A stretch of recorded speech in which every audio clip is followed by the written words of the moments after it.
Hola, ¿qué tal? Vamos a mirar ahora el ejercicio 23, Guía de Introducción a la Química 2019, Termodinámica y Termoquímica, y el 23 es el último, ¿sí? Que también es de tipo general porque dice, explique la dependencia de la variación de entalpía de una reacción química con la temperatura. Lo que vamos a hacer para revisar este ejercicio es, una vez más, usar un PowerPoint que tengo acá preparadito. Y lo primero que les quiero contar es que eh, la dependencia del valor del delta H con la temperatura se explica o se trabaja con la ley de Kirchhoff.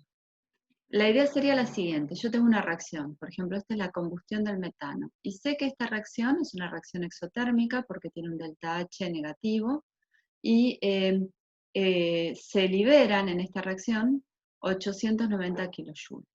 Ahora, estos datos de esta reacción están hechos a 25 grados centígrados. Y yo quisiera saber qué pasa con el valor de delta H de esa reacción si la temperatura es diferente, por ejemplo, si fuera 80 grados. Entonces, lo que voy a hacer es plantear una relación entre cómo varían los valores de H de los reactivos.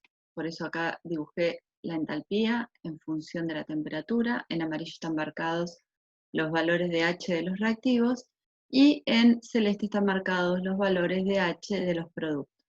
Y entonces, si yo pienso en una temperatura T1, la variación de entalpía se va a corresponder a una flecha como esta. Y si pienso en la misma reacción, o sea, la transformación de los mismos reactivos a los mismos productos, pero a una temperatura diferente, voy a tener que pensar en una magnitud que va a tener que ver con esta otra flecha de acá. O sea que por más que los reactivos y los productos sean en los dos casos los mismos, como la variación de cada sustancia con la temperatura es diferente, no va a ser tan sencillo este cálculo en principio. La gran ayuda que tenemos es que H, la entalpía, es una función de esta. Entonces, lo que planteó Kirchhoff es justamente trabajar con esa idea. Dijo, bueno, acá lo vamos a simplificar, vamos a usar solamente el reactivo A y vamos a decir que A moles de A se transforman por una reacción química en B moles de B.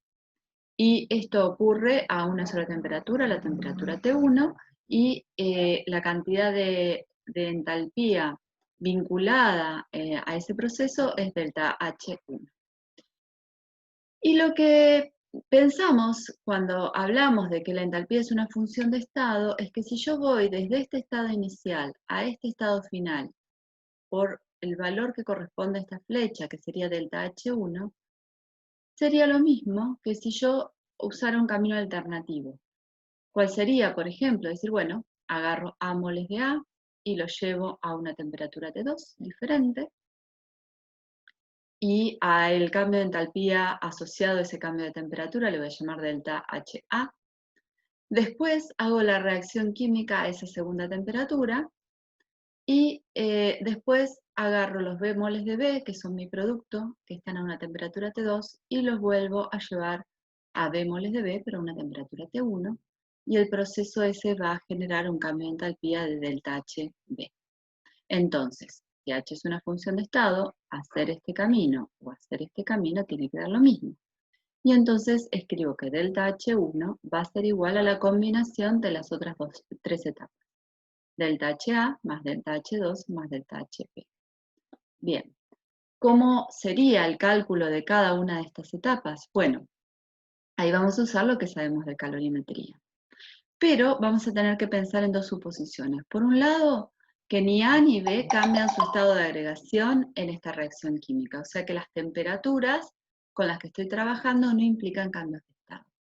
Y la segunda cuestión es que vamos a usar la capacidad calorífica molar a presión constante y vamos a suponer que en el rango de temperaturas en el que estoy trabajando es constante y no varía. Entonces, para calcular el cambio de temperatura de A moles de A, voy a considerar la cantidad de moles A como el coeficiente estequiométrico, la capacidad calorífica a presión constante de la especie química A, temperatura final T2, temperatura inicial T1.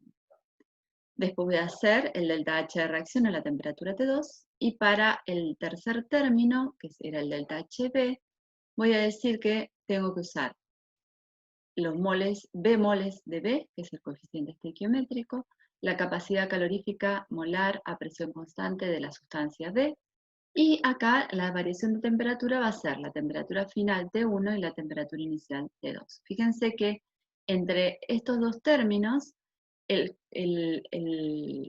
cambio de temperatura es el mismo, pero con el signo cambiado, porque en un caso voy de T1 a T2 y en el otro de T2 a T1, ¿sí?